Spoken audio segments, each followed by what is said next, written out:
को गांव के बच्चे बूढ़े सभी लोग मौसी के नाम से उसको बोलते थे। ठीक है, आगे ये बुक देख रहे हो आप, हम पढ़ेंगे 5-4 की जो कहानी दी हुई है इसमें, इसके गद्यांश की व्याख्या करेंगे। ठीक है, आप लोग अपनी अपनी को निकाल लीजिए। देखिए अब हम पढ़ेंगे पाठ 4, मौसी। इसके लेखक कौन है? श्री भीष्म साहनी जी, है ना। प्रस्तुत कहानी की स्त्री के मानवीय लगाव और स्वभाव के उदात्त स्वरूप का वर्णन है, जो सबके सुख दुख में अपनी पहल और प्रतिबद्धता के साथ शामिल होती है। इस कहानी में क्या बताया गया है? मौसी नाम की जो मौसी जो है वो एक स्त्री है और उसका जो स्वभाव है वो बहुत ही अच्छा है। वो सबके सुख दुख में शामिल हो जाती है।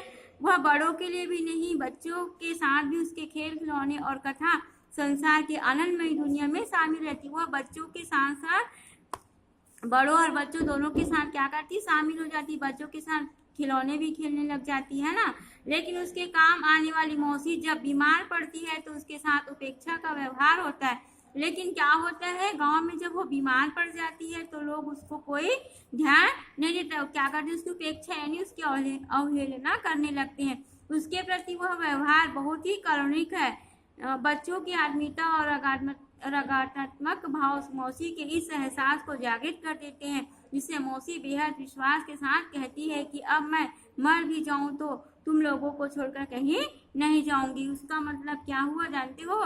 मौसी को जब बीमार पड़ती तो लोग उसकी उपेक्षा करने लगते हैं, लेकिन वह उसको वह बुरा नहीं मानती। वह बच्चों के प्रति प्रेम बनाए रखती है और अपने एहसास को जगा कर रखती है कि मैं कुछ भी हो जाए, मुझे विश्वास है मैं अब तुम लोगों को छोड़कर कहीं नहीं जाऊंगी। जब अब मैं मर भी जाऊं तो भी तुम लोगों को छोड़कर नहीं जाऊंगी। आगे देखिए पढ़ेंगे। उसे सब मौसी कहकर पुकारते थे, बच्चे भी, बड़े उम्र के लोग भी। किसी के घर बच्चा बीमार होता तो सबसे पहले मौसी को बुलाया जाता। सब लोग मौसी कहकर पुकारते थे। किसे? वो एक स्त्री थी जिसे सब लोग मौसी कहते थे। बच्चे या बड़े उम्र के भी लोग उसे मौसी ही कहते थे। और घर में अगर कुछ भी कार्यक्रम हो, किसी के यहाँ बच्चा हुआ या किसी का बच्चा बीमार हुआ तो उन लोग मौसी को बुलाते थे। किसी के घर शादी होती तो वहाँ सबसे पहले मौसी ही पहुँचती। दिन भर मोहल्ले में कभी एक के घर तो कभी दूसरे के घर मौसी बैठी नजर आती।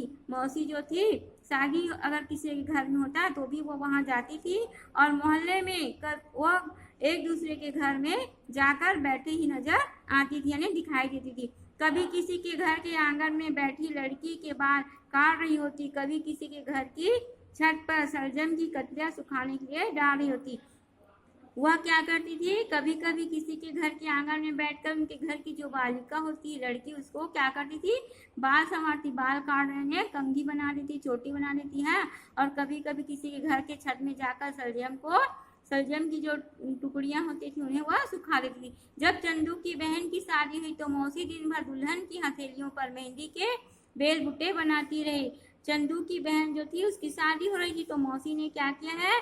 दुल्हन के हथेलियों में क्या लगाई है? मेहंदी। जैसे आप लोग मेहंदी लगाते हो ना, वैसी वह भी मेहंदी लगाई। एक दिन आंगन में बैठी मौसी नीले रंग के पल्ले पर झिलमिलाते सितारे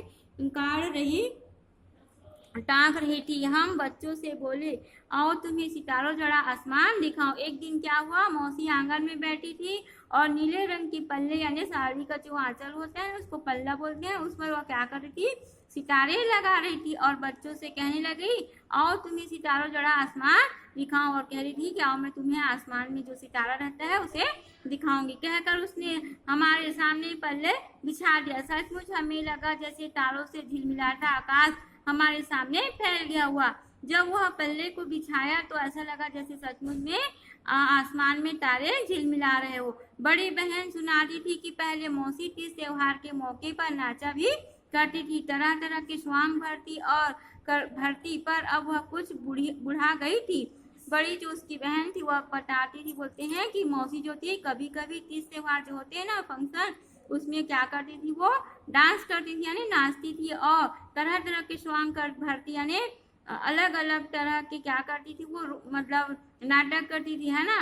पर अब क्या हो गई थी? वो थोड़ी बूढ़ी हो गई थी, इसलिए वह सब करना छोड़ दी थी। मौसी कौन थी, कहाँ से आई थी, कोई नहीं जानता था। किसी को यह भी मालूम नहीं था कि वह रहती कहाँ। एक बार माँ ने मुझसे कहा, जा मौसी को बुला ला। मैंने पूछा कहाँ मिलेगी? माँ बोली, मोहल्ले में कहीं मिलेगी। मौसी कौन थी, कहाँ से आई थी, किसके यहाँ रहती थी, अब किसी को नहीं मालूम था।